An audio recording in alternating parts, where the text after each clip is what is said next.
What if the single greatest thing holding you back from the life you desperately want, the love, the success, the freedom, the joy, is not your circumstances, not your past, not your lack of resources, but something far more invisible and far more devastating?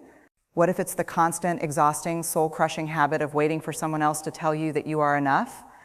What if every time you shrunk yourself in a room, changed your opinion to match someone else's, posted something and then anxiously watched for likes, said yes when every cell in your body screamed no? What if all of that was slowly stealing the most precious thing you own, your own identity?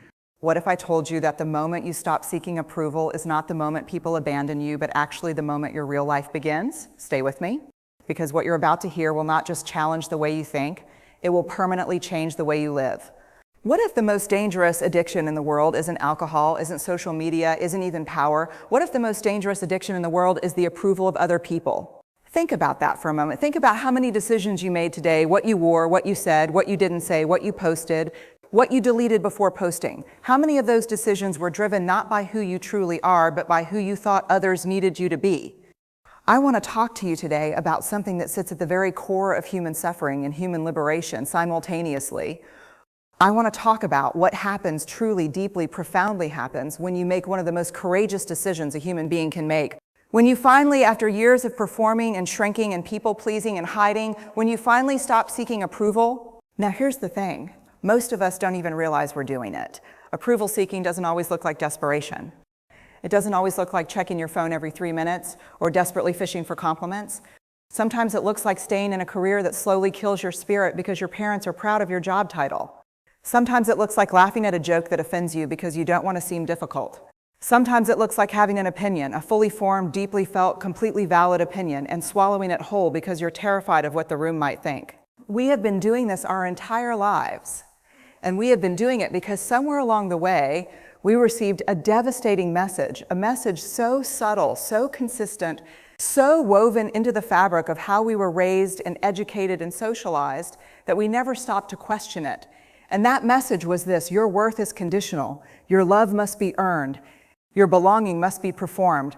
Now here's where it gets deeply uncomfortable because the research doesn't lie. Study after study and years of listening to real human stories reveals that the root of approval seeking is shame, not guilt, shame. And I want you to understand the difference because this difference might be the most important thing you hear today. Guilt is healthy. Guilt says, I did something that went against my values. Guilt pushes you to apologize, to repair, to grow. Guilt is actually a sign of a good conscience. But shame is something entirely different. Shame doesn't say you did something bad. Shame says you are something bad. Shame whispers, if they really knew you, the real you, with all your mess and fear and contradictions and failures, they would leave, they would laugh. They would decide you are not worth their time. And so we build armor, beautiful, sophisticated, socially acceptable armor. We achieve relentlessly so that our accomplishments distract from our perceived inadequacy.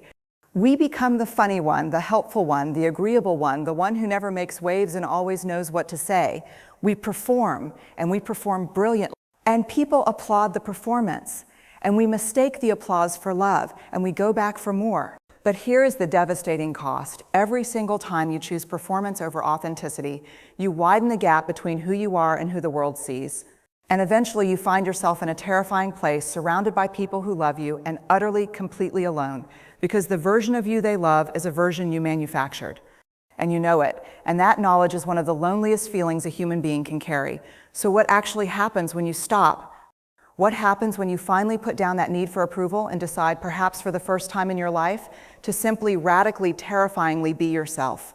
The first thing that happens, and nobody warns you about this, is that it feels like destruction.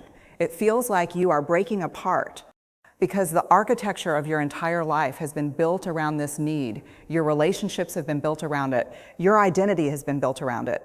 Your daily habits, your career choices, your communication patterns, all of it has been organized around this central pursuit of other people's approval. And when you stop, things shift. Some people get uncomfortable, some people get angry, some people who benefited enormously from your people-pleasing, from your endless yes, from your inability to disappoint, they will push back. They will call you selfish. They will say you've changed. And here's the thing, they're right. You have changed. And that is not a problem. That is the whole point. Because here is what the research on wholehearted living reveals with absolute stunning clarity. The people who experience the deepest joy, the most meaningful relationships, the greatest sense of aliveness, these people share one single defining characteristic, not wealth, not status, not the absence of struggle. One thing, they believe at their core that they are worthy of love and belonging exactly as they are, not when they achieve more, not when they look better, not when they earn someone's approval. Right now, in this moment, with all their imperfection and uncertainty and beautiful, glorious mess, worthy right now. That belief, that simple, radical, earth-shaking belief changes everything. When you believe you are worthy without needing to prove it, you stop performing and start living. When you stop performing and start living, your relationships become real. Not comfortable, real. And real is so much more nourishing than comfortable. Now here's something I need you to sit with, because it challenges everything our culture has taught us. Vulnerability, the willingness to show up when you can't control the outcome, to say I love you first, to ask for help, to try something and risk failing publicly. Vulnerability is not weakness. I know that's what we've been told. I know that every system we operate in, our schools, our workplaces, our social media culture, rewards certainty and punishes uncertainty, rewards strength and punishes need, rewards perfection and punishes humanity. But here's the truth that changes lives when you truly absorb it. Vulnerability is the birthplace of every single thing you want. Vulnerability is where creativity is born. It is where genuine love begins, not the performance of love, but love that actually sees you. It is where innovation happens, where breakthroughs happen, where courage lives. Courage is not the absence of fear. Courage is feeling fear, feeling it completely, feeling it in your bones, and choosing to move forward anyway because your story matters more than your comfort. Think about the arena.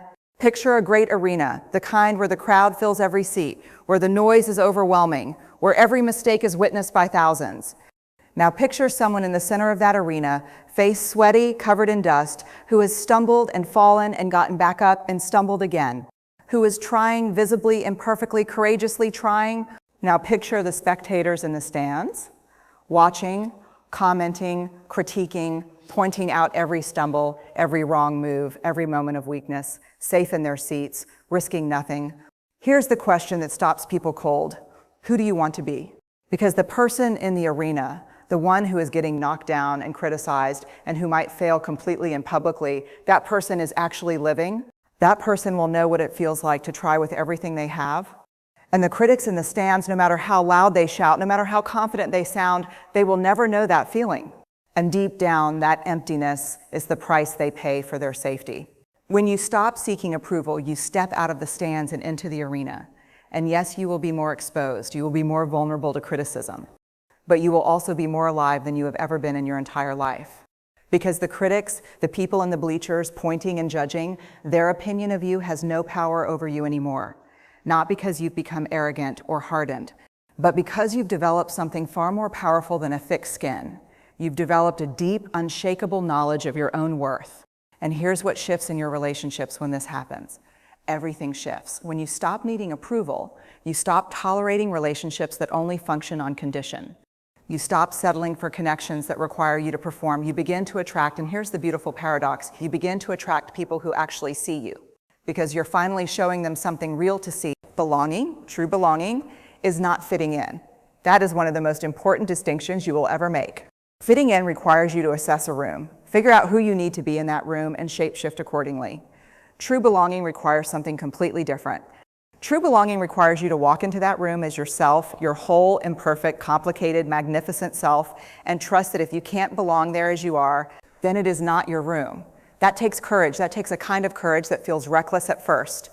But every single person who has ever lived a life that felt truly, deeply their own, every person who ever looked back without the crushing weight of regret, made that choice. They chose authenticity over approval. They chose the discomfort of being seen over the comfort of being safely invisible. Now I want to say something to those of you who are exhausted, to those of you who have been people-pleasing for so long that you don't even know what you actually want anymore.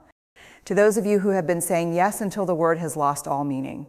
To those of you who have been shrinking and editing and performing and waiting for someone to finally give you permission to be who you are. Here is your permission, not mine to give. And that's exactly the point. You do not need it from me. You do not need it from your parents or your partner or your boss or your followers or your critics. The only permission that has ever mattered, the only permission that will ever make you free is the permission you give yourself. And that permission sounds like this: I am enough. Not perfect, not finished, not without struggle or doubt or fear, but enough, worthy of love, worthy of belonging, worthy of a life that is fully, unapologetically, courageously mine. The moment you stop seeking approval is not the moment people abandon you. It is the moment you finally, truly arrive in your own life, in your own story, in your own magnificent, irreplaceable self. And from that place, from that grounded, rooted, wholehearted place, you will not just live differently. You will love differently. You will work differently.